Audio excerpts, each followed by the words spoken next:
welcome back to my channel, or welcome if this is the first video of mine that you are seeing. My name is Rachel and I have stage 4 cancer. I'm going through chemotherapy right now, if you haven't noticed, with my bald head, and if you haven't seen my other videos.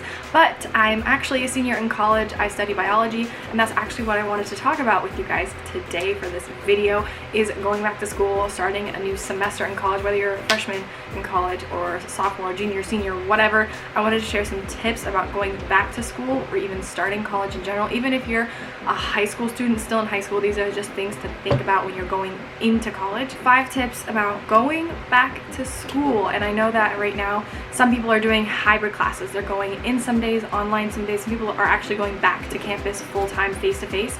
And then a lot of people, like myself, are doing remote. So it's definitely a different type of semester for everyone, especially because of COVID. But I wanted to share my tip that I've thought about. I had to learn from and can't change some of this stuff that I did in the past because I'm a senior now, but I want to share and pass on some of my knowledge to you guys and tips. So take it with a grain of salt, whatever you want, but let's just get into this and start with tip number 1. But first, some coffee. Okay, so first tip is electronics. Electronics are super important when you're going to college because a lot of your professors post syllabi online. There's very little stuff that is given out on paper when you go to college. Mostly for like your gen eds, they'll give you a paper syllabi, but once you get into the higher up level classes, your teachers and professors are going to expect you to go online and look at all the stuff and submit documents online, submit papers, submit assignments. Especially in the sciences, we have to use like Pearson and mastering biology and stuff like that for biology, and then also chemistry stuff. So there's a lot of stuff that you have to do online. So my tip is, to the best of your ability and money-wise, I know obviously a lot of people can't afford a lot, but look for an electronic device, whether it's a tablet, iPad, or laptop, that's gonna last you a while. For me, I didn't really care about like sleekness or design or anything. I just wanted something that was fast and had a good amount of storage and was from a good brand that like I could trust. Ugh. This is my laptop. It is very big, and that's also what I wanted to mention. Get something that is small and also is lightweight, because no one wants to be lugging on a backpack that is 20 pounds or 10 pounds alone just because of your laptop, because that's going to take a lot of strain on your back and it's just going to get annoying after a while. So even if you just get a tablet that has an attachment for a keyboard, that is probably going to save your life a lot more than this. But of course, if you like a good old-fashioned laptop, go with that. I just like the laptop.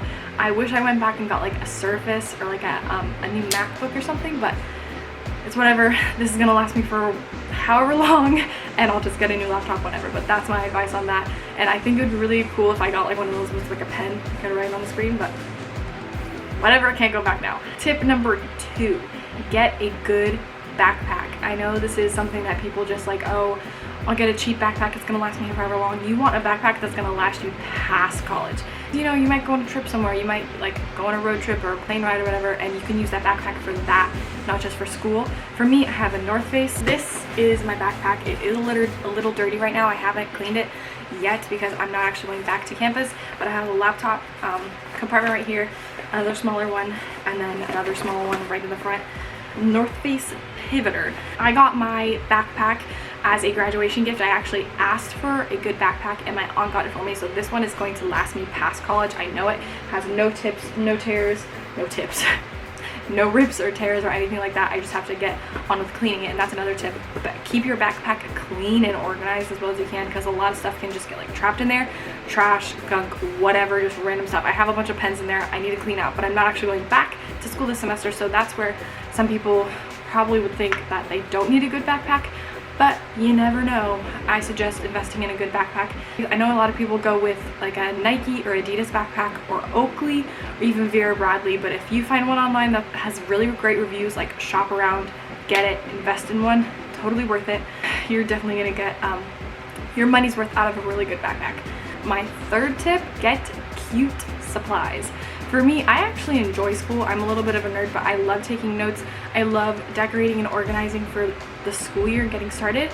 So for me, I wanted to get supplies that would last me a while and that also just like brought me like joy. So I get things that are like flowery and like cute pastel-y colors, like stuff that I like. My notebooks really aren't like cute. They're just like 5-star notebook. This is mostly what I get. It's just like plain, but then for stuff like my planner and calendar and stuff, I like to get something that's like cute, like this. A Mead Cambridge one, and it's super cute. All of the months have their own little like theme. Like this is November.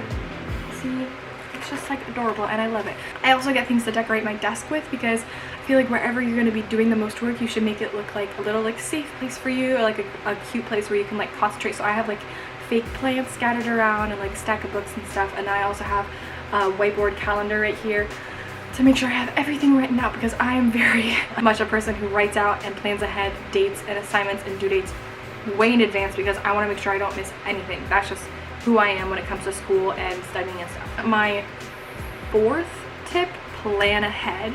Like I just said, I am the type of person to literally write everything into my notebook once I get the syllabi. So basically I take my planner and I write every single due date once I have the syllabi up to whatever date that it says already. I do it probably at the beginning of the semester, and then I check up at least once a week or once a month and make sure that I'm like crossing things off and getting stuff done. As you can see, I have little colored squares. In the beginning of my planner, I make sure and color code my classes so I know what days I have the classes and what days I have due dates. I don't have my syllabi yet for any of my classes because we haven't had syllabus day yet, but on syllabus day, after each one of my classes, I go in and write all the due dates for the rest of the semester. If they have all the due dates for the semester, I go in and write it, because I don't want to miss anything, and I can plan ahead and get assignments done ahead of time and then just submit them when they're due. I like to do that because I don't want to waste time.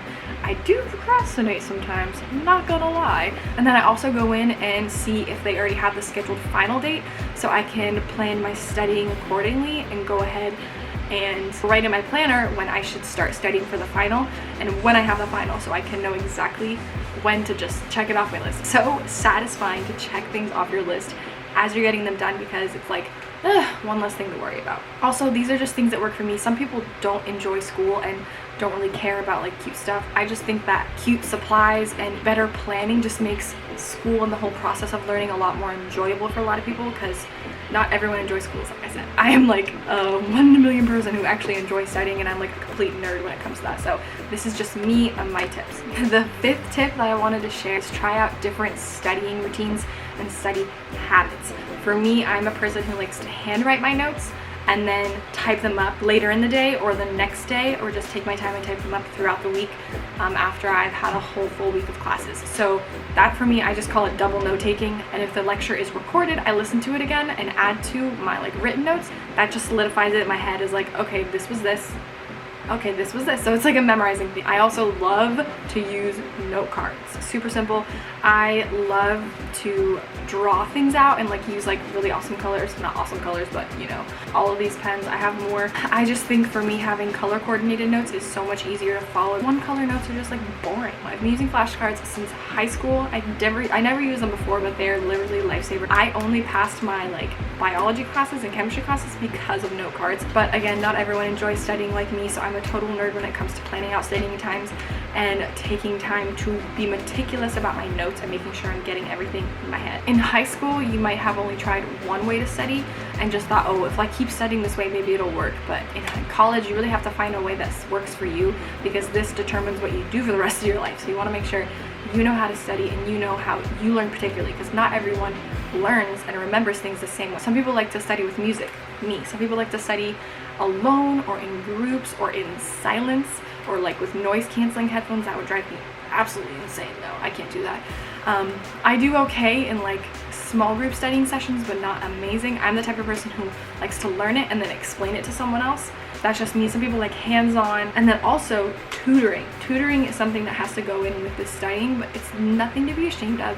If you go to like a small group tutoring session or a one-on-one tutoring session, I've done both. They're so astronomically just out of this world helpful, okay? Don't be afraid to be like, hey, I'm gonna go to this group study session, you should come with me. If not, that's perfectly fine. Like, it's nothing to be ashamed of if you need more help in a subject. I went for chemistry, I went for biology, I went for anatomy, I went for pre-calc even. So when your professors tell you, oh, there is free tutoring and free small group study sessions that the college offers, go to it. It is for you. They are there to help you succeed. And then also another plus with the small group study sessions run by your school or the one-on-one, it helps you make connections with other students, and then also you could get a job as a tutor if you do really well in the class. I got offered a position as it's called a student instructor. It's a one-on-one tutor for my school. I couldn't do it because I'm going through chemo right now, but I am definitely going to be doing it next semester. So you never know what opportunities might come up if you just put yourself out there and ask for help. Now I just wanted to share a few random things that helped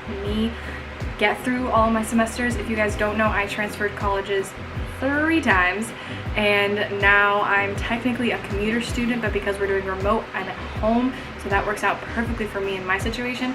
But I wanted to share things that helped when I was far away, a long distance away in Oklahoma at college, when I went to a community college near my house, and then now at a college that is like 45 minutes away and I have to drive there.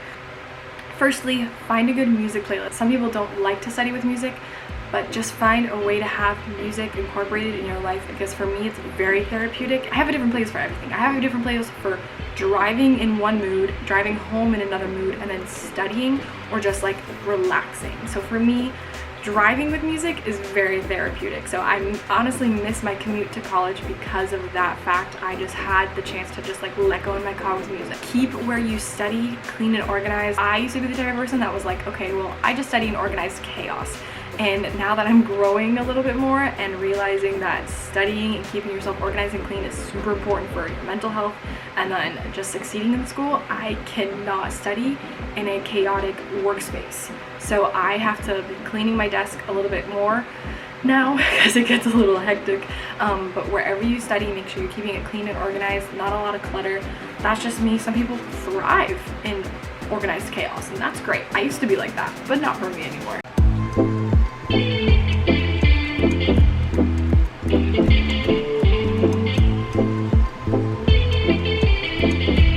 Another thing that I learned is do not study on your bed. I used to try and study on my bed when I was in high school. That never worked. I didn't even try studying in my bed when I was in college away, and now that I'm home and going to college, I just can't do it. I'm commuting so much that I'm just like, I want my bed to be my bed. I don't want to study on my bed because then it's going to associate with like work on my bed, and I just want to relax and go to sleep on my bed. So I do have a desk in my room. That's where I do most of my schoolwork.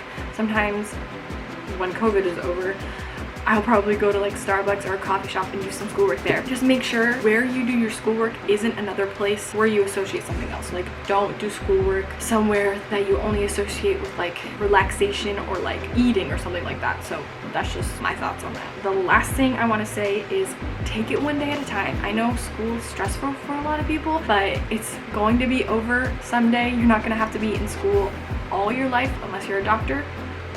Kudos to you if you're going to become a doctor. I'm not going to become a doctor. It will be over one day, and if you can last 30 seconds doing something, then just keep telling yourself that every 30 seconds or every 5 minutes, you can endure it. You can do it, and find ways to make it fun and enjoyable, and then also find ways to relax afterwards and not be so stressed and like full of anxiety about school. It's just something that you go through, and not everyone needs to enjoy school also. You don't have to be like a person who's so peppy and outgoing and like, oh my gosh, I can't wait to go back to school. It's okay. Take it one day at a time. Take a deep breath. We're all gonna succeed. Do not worry. I know this is a crazy time to be doing remote learning or even hybrid or face-to-face learning. It's crazy. You're gonna succeed. You're gonna do great. Don't worry. Take it one day at a time, and I know that you guys will do awesome. Of course, as always, if you guys ever have any video suggestions or you want to add your tips, just leave it down in the comments or leave it in my DMs. Go follow me on Instagram and message me. I would love to get back to you and hear your ideas about more videos on this channel, because I want it to just be a helpful channel and basically just sharing my story and sharing my life and my experience and stuff. So I hope you guys are having an amazing day. Go make it a great one, and I'll talk to you guys very, very soon.